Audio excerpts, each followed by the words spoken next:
नमस्कार, दैनिक shift time में आप सभी का बहुत बहुत स्वागत है। कल 5 अगस्त 2019 था।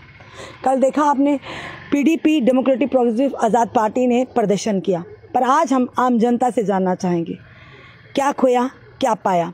इस समय हमारे साथ एडवोकेट अन्ना दुरानी है। बड़ी बेबाकी से हर बात को रखती हैं, तथ्यों के साथ रखती हैं और इनसे जानते हैं, जनता के बीच में रहती हैं, जनता के लिए हमेशा आवाज़ उठाती हैं, जानने का प्रयास करते हैं। और सबसे पहले इनके फेसबुक अकाउंट पे हर दिन कोई ना कोई वीडियो चढ़ी रहती है स्मार्ट सिटी को लेकर। स्मार्ट सिटी की तारीफ अगर देखनी है तो अन्ना जी के फेसबुक अकाउंट पर देखिएगा, अन्ना दुरानी के पेज पर। चलिए इस समय अन्ना जी से बात करते हैं कि क्या खोया क्या पाया। एक वकील होने के नाते, एक यानी कि जम्मू कश्मीर के नागरिक होने के नाते इनसे भी पूछते हैं क्या इनका एक्सपीरियंस रहा। अन्ना जी, सबसे पहले स्वागत है आपका। Thank you ma'am.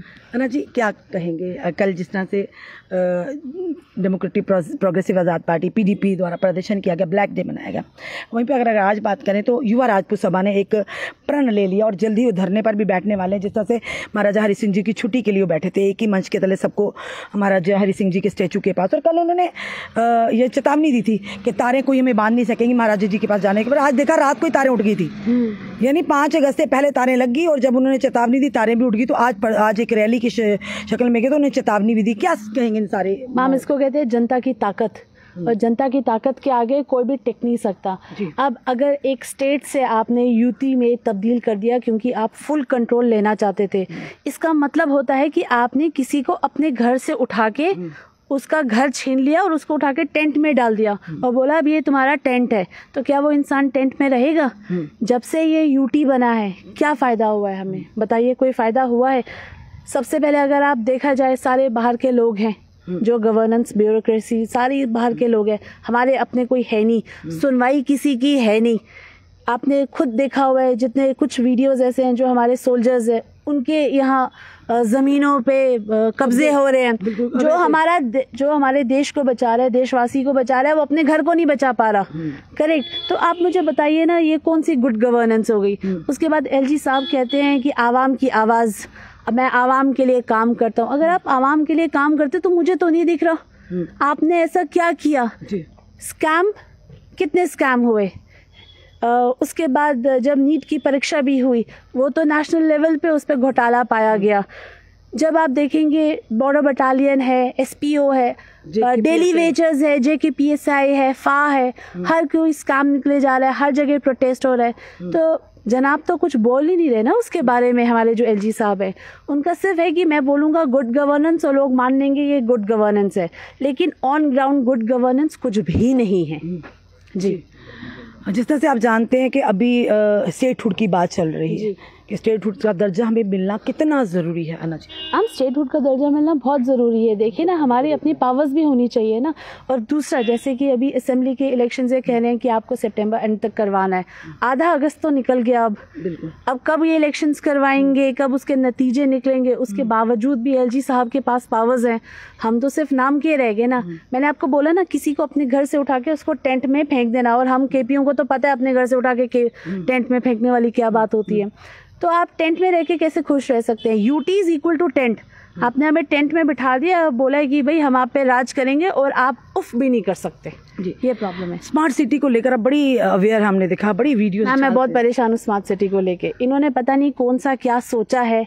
नहीं तो पैसे खाने का, शायद काफ़ी लोगों को बुरा भी लगेगा, नहीं तो ये पैसे खाने का अड्डा इन्होंने बनाया हुआ है। जब भी स्मार्ट सिटी की बात होती है, आप मुझे एक बार बता दीजिए इसमें क्या स्मार्टनेस है? कहीं आपको कुछ स्मार्ट दिखाई दे रहा है? स्पेस टेक्नोलॉजी से आपने रोड बनाई, तो स्पेस टेक्नोलॉजी से जो आपको पॉट होल्स दिख रहे हैं उसके बारे में आपने क्या किया?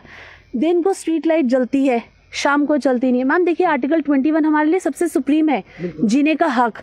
स्ट्रीट लाइट सुबह जलती है, शाम को नहीं जलती। ये सोलर तो है नहीं, तो इसका खर्चा कहाँ से आ रहा है? आप एक तरफ से कह रहे हैं कि आप एक तरफ से कह रहे हैं कि हमारे पास बिजली नहीं है, तो दिन में स्ट्रीट लाइट जलाने का पैसा कहाँ से आ रहा है? बिजली कहाँ से आ रही है? तीसरी बात, जब भी यहाँ प्रोटेस्ट होता है आप मारना शुरू कर देते हैं, फिर आप कहते हैं जी हमने पत्थरबाजी बंद कर दी। आपने पत्थरबाजी बंद कर दी, लेकिन प्रोटेस्ट आप रोक पाए? और लोग प्रोटेस्ट क्यों कर रहे हैं? जब वो नाखुश है, आप एक बार उनसे बात तो कीजिए, सुनिए तो उनकी बात। यहाँ पीपल पार्टिसिपेशन को ना एक सिन, गुनाह माना जाता है कि लोग अपनी आवाज़ नहीं उठा सकते, लोग आपसे बात नहीं कर सकते। चौथा, जितने भी ब्यूरोक्रेट्स हैं उसमें से कितने हमारे अपने लोग हैं जो हमारी बात सुनेंगे? करेक्ट। 5वीं बात, स्मार्ट सिटी को लेके बात करते हैं। जब ये हर जगह टाइल लगा देते हैं, इनको पता भी है कि रोड का जो लेवल होता है और घर का लेवल होता है वो कैसा होना चाहिए। अभी SMGS के बाहर इन्होंने अभी जाके 2 दिन पहले इन्होंने जो ग्रेट है वो ठीक किया था। मैम 3 फुट नीचे ग्रेट है, उसमें 2 इंसान एक साथ जा सकते हैं। SMGS के बाहर एक स्टूल नहीं है, एक बेंच नहीं है जहाँ प्रेग्नेंट औरतें बैठ सके, कोई ऐसी फैसिलिटीज़ है नहीं। करेक्ट, GMC में आप जाइए, वहाँ दिक्कत है, कस्टडी की किलिंग्स हो रही है, कोई पूछने वाला नहीं है। मुझे समझ नहीं आता मैम, ये कहते हैं इंटेलिजेंट ट्रैफिक मैनेजमेंट सिस्टम, कहते हैं 44 जंक्शंस। आपकी जब ट्रैफिक लाइट नहीं जल रही है तो इंटेलिजेंट ट्रैफिक मैनेजमेंट सिस्टम कौन सा रूल पकड़ेगा, कौन से बंदे को पकड़ेगा कि जो लाइट जम कर रहा है, जब लाइट ही नहीं जम कर रही। और जब आपके अपने मुलाजिम जो होते हैं, गवर्नमेंट मुलाजिम, जब वो गाड़ी पे नंबर छुपा के जाते हैं, जो पीछे गैराजेस लिखा होता है उससे नंबर छुप जाता है, वो क्यों नहीं ITMS पकड़ता है? मैम ये गुड गवर्नेंस नहीं है, it's a very classic example of bad governance. और जब से ये UT बना है, हमारी ये बदकिस्मती है कि LG साहब जब से आए हैं तब से हमारा बेड़ा गर्क हुआ है। अभी जो कल जब यानी कि 5 साल हुए हैं केंद्र शासित प्रदेश बने, ये ज़रूर जानेंगे क्या खोया क्या पाया। हम सब कुछ खोया, कुछ नहीं पाया। हमने पाया तो सिर्फ E-बस पाई, उसका थोड़ा सा आराम पाया, बस आनंद ले रहे हैं, बस आनंद ले रहे हैं वो AC बस का, बस बाकी कुछ नहीं पाया। क्या खोया? सब कुछ खोया ma'am. There are no jobs. हमारे यूथ एकदम सड़कों पे है, ड्रग्स बढ़ गए हैं। कभी आपने सुना था जम्मू में इतने ज़्यादा ड्रग्स हैं? था ही नहीं, बहुत ज़्यादा ड्रग्स हैं। अगर आप देखेंगे, बहुत छोटी सी बात है लेकिन यकीन मानिएगा आप, ये बच्चों की सेफ्टी, औरतों की सेफ्टी वो बहुत कम होगी। अगर आप नेशनल क्राइम रिकॉर्ड ब्यूरो में अगर आप डेटा निकालेंगे, क्राइम्स अगेंस्ट वुमेन JNK में बहुत ज़्यादा बढ़ गए हैं, अनएम्प्लॉयमेंट बढ़ गई है। तो हमने पाया क्या? सब कुछ तो हमने खोया है। हाँ, एक चीज़ हमने पाई है, वो है आवाम की आवाज़ सुनने का मौका, बस। उसके अलावा मुझे नहीं लगता हमने कुछ पाया। बस असेंबली इलेक्शंस आवाम तो हो चुका, अब होते नहीं, आने वाला समय बताएगा।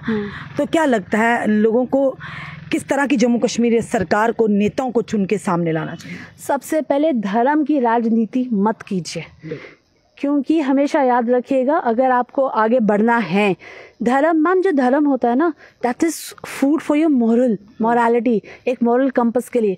ज़िंदगी में क्या सही है क्या गलत है, किसी को छेड़ना नहीं है, सबकी इज्जत करनी है, आपको धर्म ये सिखाता है।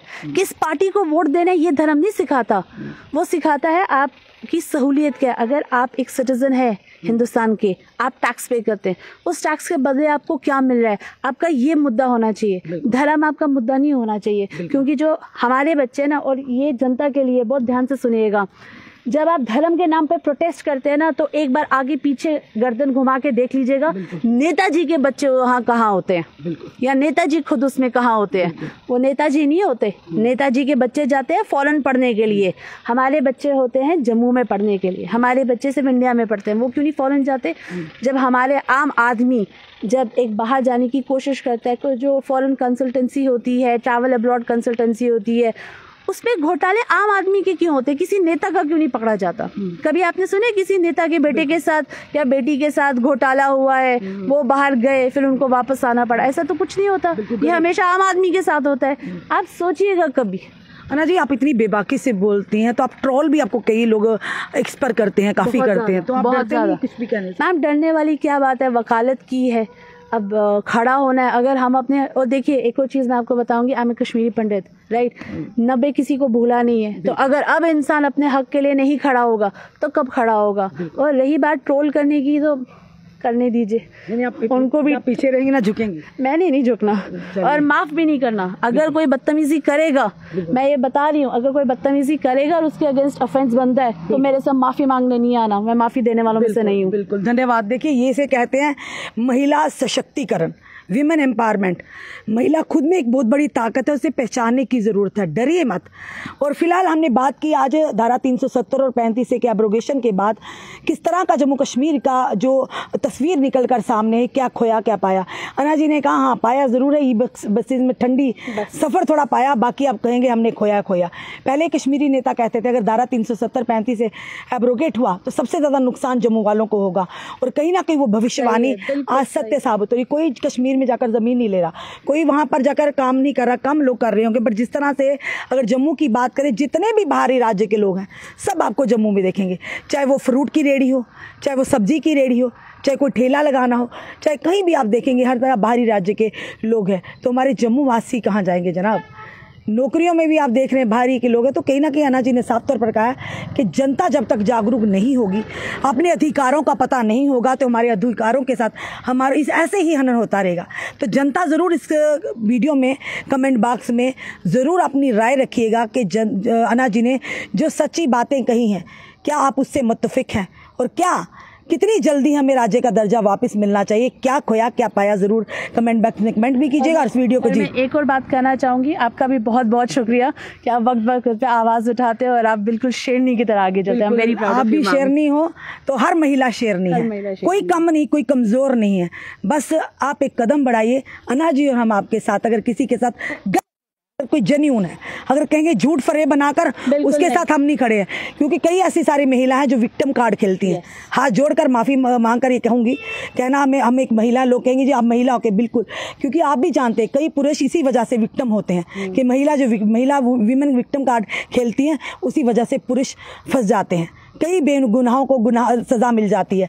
तो ऐसा नहीं करना चाहिए। हम उस महिला के साथ हैं जिसके साथ वाकई गलत हुआ, उस पुरुष के साथ हैं जो वाकई में कहीं ना कहीं विक्टिम है, या वो भी किसी यानी गलती किए बिना वो सज़ा भुगत रहा है, उनके लिए भी हमारा प्लेटफॉर्म है। फिलहाल आपको वीडियो कैसा लगा ज़रूर कमेंट बॉक्स में कमेंट कीजिएगा, इस वीडियो को ज़्यादा से ज़्यादा शेयर कीजिएगा।